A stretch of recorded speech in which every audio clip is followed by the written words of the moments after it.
Yeah, hello everybody. My name is Annina Winkler. I'm an investment manager at Emerald Technology Ventures.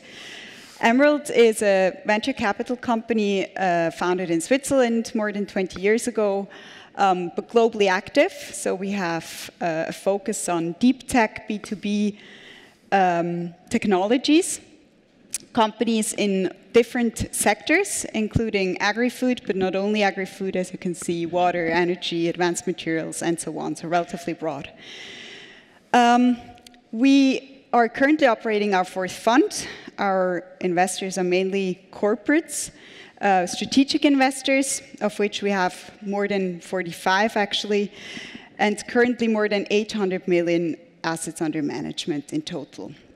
We, in the past, have done more than, or supported more than 70 startups with a target on companies that are commercially active, generating initial millions of revenues, and raising Series A to Bs. Agri-food has always been part of our investment strategy over the last 20 years, but over the last 5 to 6 years, I would say we have increased our activity again. We have made a couple of investments with a focus on farm to fork, really the whole supply chain or value chain in the agri-food space. And our last investment, which we have done this year actually, was in xFarm. What we liked, or particularly liked about xFarm, apart from the very sophisticated technology, was first of all the team behind the company.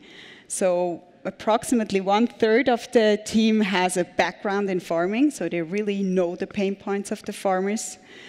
A lot of expertise, but what we also liked about this company specifically was their business model. The business model was much more scalable compared to others, and that was very convincing to us. So it's really nice to be here today together with Matteo.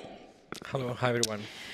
So, Matteo, we all know that the agri-food sector contributes quite strongly to the problem of global warming, contributes to approximately 1/4 of the total greenhouse gas emissions out there. And we as a impact, or a sustainability-oriented investor, we have a strong focus on looking for solutions. So how do you tackle this problem or address this problem? Yeah, first thank you, Annina, for the introduction, for the nice introduction that you say. And everyone, my name is Matteo Vanotti. I'm the CEO of xFarm and the founder. And I grew up in a farm, so my family is coming from farming. And in fact, the issue that you mentioned, I was experiencing in first person. So managing in a farm in an efficient way is something challenging. Today, if you look about farming, so at the end, what then go for the food production is under pressure. So farmers are always asked to produce more, are asked to following quite strict rules that they have in the market. So it's quite a tough moment for the farmers. So what we want to do is to make them more efficient thanks to the use of technology. That's why we developed xFarm, that is a digital platform supporting them in all the operation on the field, giving them advice in terms of agronomy.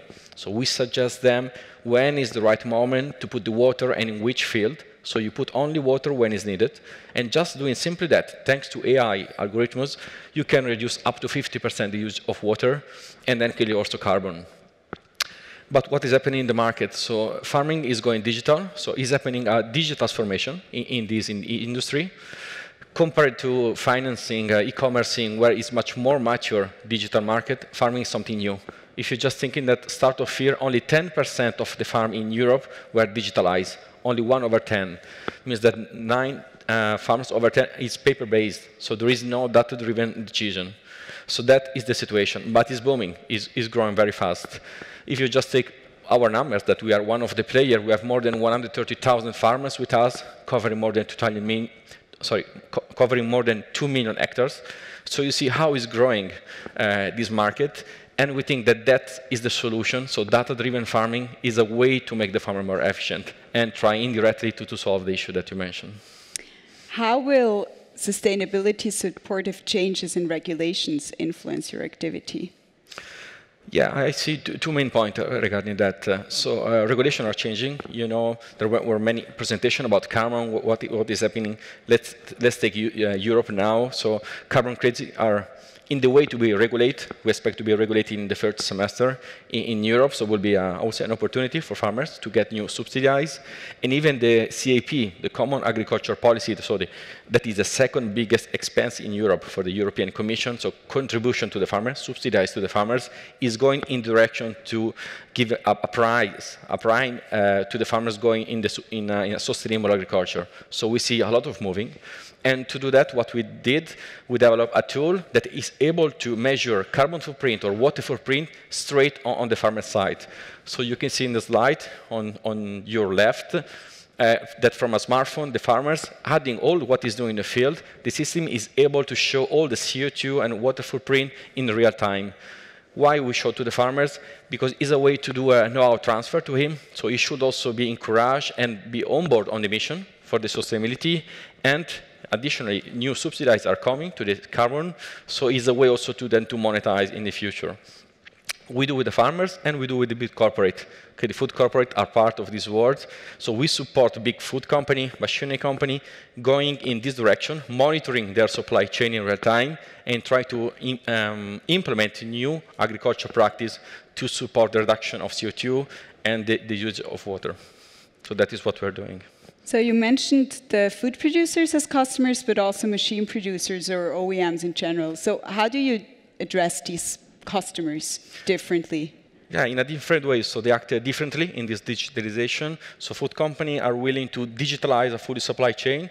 So you see some names there, where normally in a couple of agriculture seasons, we are able to fully digitalize all the supply chain. So we have all the primary data of all the farmers, means that the food company is able to calculate the carbon in a very precise way and then improve it. So that is what we are doing for the food company. On the machinery side, so more and more the new tractors are becoming autonomous, more efficient. So we are supporting them in connecting with the tractor. So from an app, you can see in real time what is happening on the tractor, all the emission, and try to make it more and more efficient in the use on the field.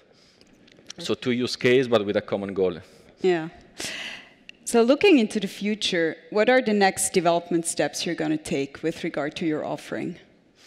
So what we see that is happening also here, I will also in two directions. First, when more and more farmers are digital, so now, you know, like banking, banking now is digital, you can do a payment from your app in 2 minutes. So that is a new opportunity for farmers. If you have a lot of farmers digitalized, then you can embed service in the app. So we are working, for example, with Zurich here to implement data-driven insurance on the app. It means that farmers, in few seconds, he can assure is healed, and with a more affordable price, because there is no intermediate, you can go faster and much more efficient way. And second, the data has a value. So we always say that the data are the second harvest for the farmer, with the right sensibility. I'm a farmer too. So, but more and more data, you can then go to the supply chain, you can go to the carbon credit, and so on. So there will be a value in the future. Perfect. What about fundraising? But it's a major topic, you know probably better than me. So we are always looking for new partner, corporate services, and on investors that want to help us scaling up globally. So we are focusing in Europe, we want to scale up globally. So always looking forward to, I would say, company with our mindset, ambitious, and global. Perfect, yeah. Looking forward to working with you on all these goals. Thank you, Annina. Thanks a lot for having us. Thank you. Thank you.